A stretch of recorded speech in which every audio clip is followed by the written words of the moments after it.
Қайырлы күн оқырмандар. Бүгін сіздермен өрікпен жасалатын дәмді пирог рецептімен бөлісетін боламын. Ол үшін ең алдымен ұнға миндальды ұнды қосып, қамыр қопсытқышын қосып, вилканың көмегімен біркелкі болғанша араластырамыз.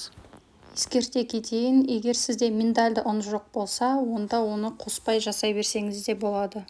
Кейін осылай кеңдеу ыдысқа ауыстырып аламыз және оның үстінен қант ұнтағын салып, жұмыртқаны салып, және бөлме температурасындағы жұмсақ сары майды саламыз. Сары май менде 82,5 сапалы май қолданамын.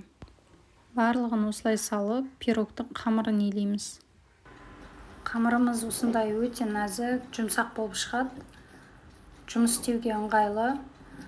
Кейін формаға саламыз. Менде осындай форма 26 диаметрлік асты жеке алынады.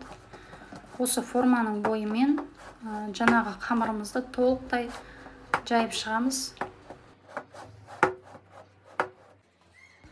Шеттерін осылай қолымыздың және форманың көмегімен кесіп алып тастаймыз. Артық тестаны пирогтың астық бөлігіне осылай қолданамыз.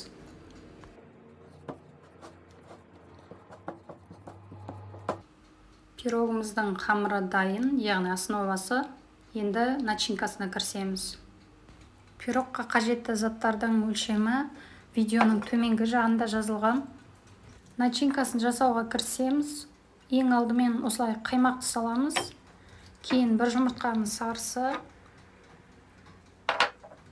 Осылай бір жұмыртқа қосамыз. Барлығын венчиктің көмегімен араластырамыз біркелкі болғанша. Каналыма жазылып, лайк баса отырыңыздар. Енді үстінен сгущенка қосамыз. Мен үнемі Деп фирмасының сгущенкасын қолданамын. Өте дәмді. Біркелкі болғанша тағы да араластырамыз. Ыңғайлы болу үшін кеңдеу ыдысқа ауыстырып алдым. Енді үстінен сливки құямыз. Сливки міндетті түрде 33%-дан жоғары болу керек. Біркелкі болғанша тағы да араластырамыз. Начинкамыз дайын. Алдын ала дайындап қойған қамырдың үстінен құямыз.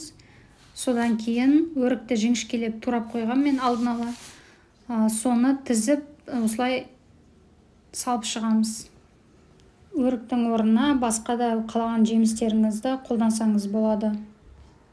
Бізде қазір абрикостың сезоны болғандықтан мен осындай түрін қолдандым.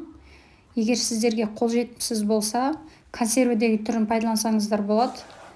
Осы фотодағыдай консервіленген абрикосты немесе персикті қолдансаңыз болады, өте дәмді шығады. Өрікті салып шыққаннан кейін енді духовкаға салып пісіріп аламыз. Мен 180 градуста 30 минуттай пісірдім. Сіз өз духовкаңызға қарайсыз. Міне осылай қызарып, піскен кезде аласыз. Пирогты формасынан босатып аламыз. Негізінде пирогты толық суытып, сосын барып кескен формасынан алған дұрыс, себебі сынып кету әбден мүмкін.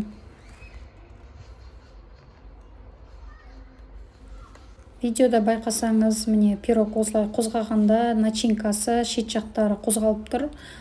Толық суымаған, себебі видеоға түсіру мақсатында сіздерге бірден ыстық күйінде кесіп көрсетуді жөн көрдім. Міне тураған кезде кішкене осылай болады, себебі толық салқындамаған. Пирогты салқындатып жеуге кеңес беремін. Менің ойымша солай дәмдірек. Ерекше дәмді пирогты жасап, отбасыңызды міндетті түрде қуантыңыз. Назарларыңызға рахмет.